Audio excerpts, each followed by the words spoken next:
अ, अतिवृष्टीच्या पार्श्वभूमीवर सध्या जिल्ह्यातील परिस्थिती काय आहे, काय सांगाल? ओव्हर आपल्या जिल्ह्यामध्ये कालपासनं बरेचशा ठिकाणी अतिवृष्टी झालेली आहे. पर्टिक्युलरली जो आपला कोस्टल एरिया आहे म्हणजे पालघर, डहाणू, वसई तिकडे मोठ्या प्रमाणात पाऊस झाल्यामुळे आणि सोबतच हाय टाईड असल्यामुळे काही सखल भागांमध्ये आणि गावांच्या एरियामध्ये पाणी भरला होता. आपण ज्या ज्या ठिकाणी पाणी भरलेलं आहे तिकडे रस्ते रिस्टोर करण्याच्या अनुषंगाने खबरदारी घेतली आणि रिस्टोर होईच्या अगोदर आपण पोलिसांमार्फत तिकडे योग्य उपाययोजना केलेल्या आहेत टू रिस्ट्रिक्ट एंट्रीज. आपले नागरिकांची सेफ्टी जी आहे ती आपल्यासाठी प्रथम प्राधान्य आहे आणि त्यासाठी वेगवेगळे उपाययोजना आपण केलेली आहेत.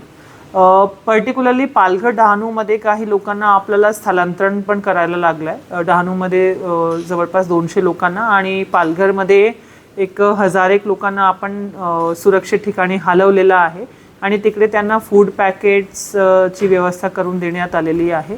जशी परिस्थिती नॉर्मलाइज होईल तशी त्यांना परत त्यांच्या घरामध्ये शिफ्ट होण्यासाठी आपण प्रोव्हिजन करून देणार आहोत. यासोबतच आपल्याकडे वसईमध्ये महानगरपालिकेमार्फत सिमिलर रेस्क्यू रिलीफ मेजर्स सुरू आहे.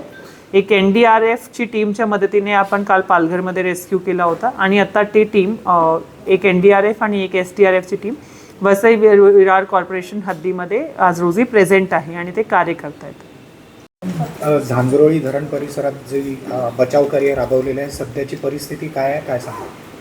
झांजरोळी धरण परिसरात इरिगेशन डिपार्टमेंटमार्फत त्याचा मॅनेजमेंट होतो.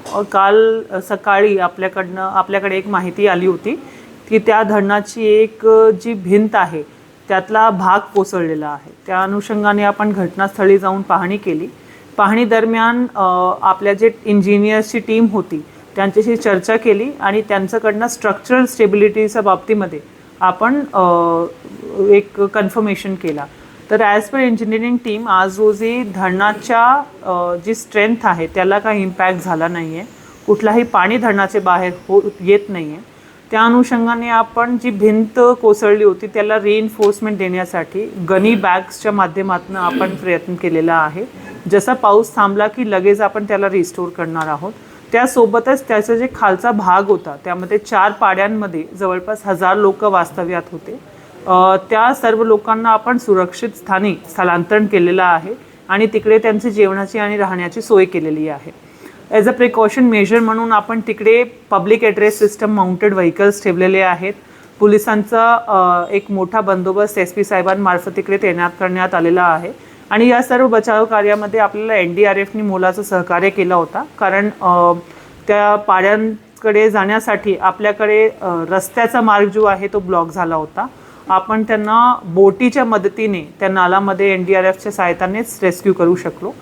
आज रोजी तिकडे जी परिस्थिती आहे ती कंट्रोलमध्ये आहे आणि त्यांचे वरिष्ठ अधिकारी पण घटनास्थळी उपस्थित आहे आणि त्यांचं मार्फत जी उपाययोजना आहे ते स्ट्रेंथच्या अनुषंगाने करण्यात येत आहे.